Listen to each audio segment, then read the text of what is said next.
When I was a kid, I wanted to know how things worked. When I was about in 3rd or 4th grade, I found an old phone in our basement. I wanted to know how it worked, so I started taking it apart, piece by piece. My mom came into the room, saw all the pieces of the phone on the floor, and asked, "What are you doing?" And I said, "I'm trying to figure out how this works."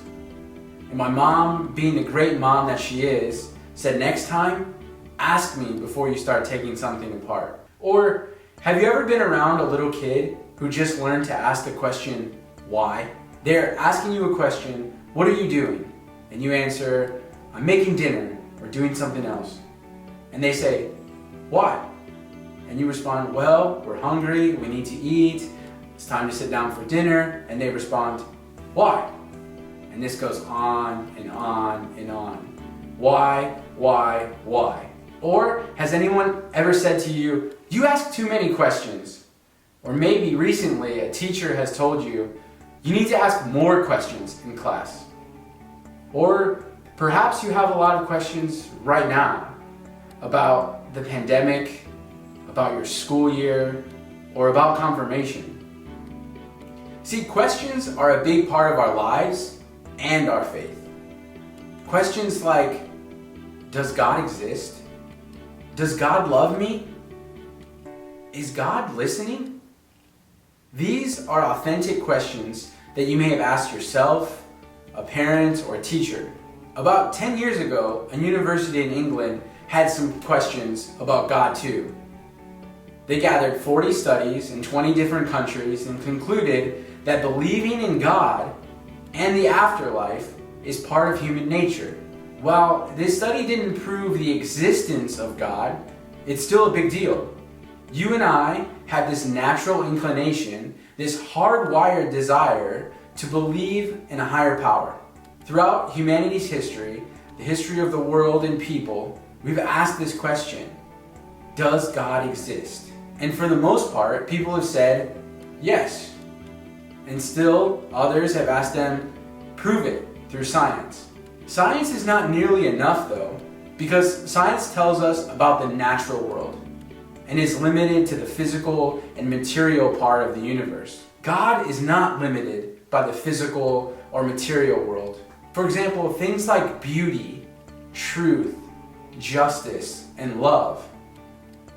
We know these are real things in the world, but no one has physically held the idea of love or measured justice by volume or weight. When we talk about these things, we engage in philosophy. Philosophy can help us talk about the existence of God through logic and proofs. Just like mathematical proofs, we use our good reasoning skills to come to a conclusion. St. Thomas Aquinas, a saint and famous Catholic philosopher, developed 5 ways to know God and to know God exists.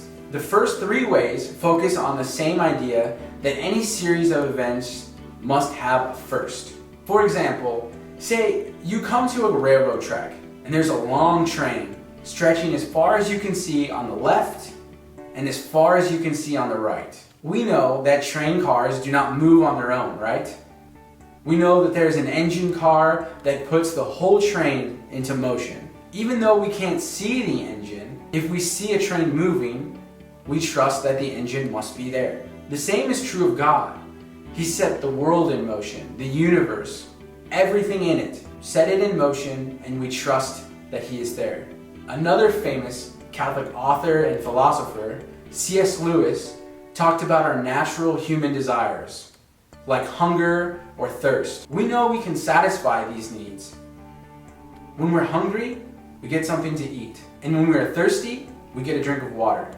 We also have these desires for philosophical things, like beauty, goodness, truth, and kindness, that are never quite satisfied. No one has ever said, "I have received enough kindness in my life, I do not want to receive any more, so please, no one be kind to me."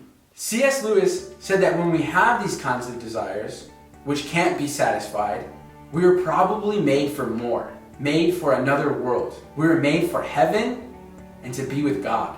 The church tells us that God is the Alpha and Omega, the first and last of all things.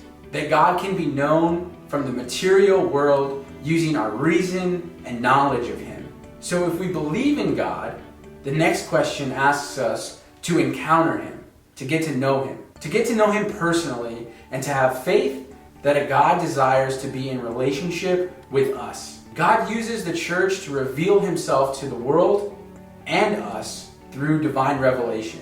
Without the church's help, we would be at risk to misunderstand or even misinterpret who God is. Using only our reason to know God is like learning about someone only from their TikTok. Sure, you can get to know a lot about that person, but it's much better to get to know them personally.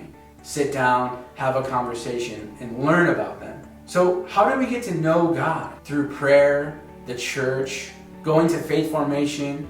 All of these are good things, good ways we can learn to know God. We can also read His Word, His book, the Bible.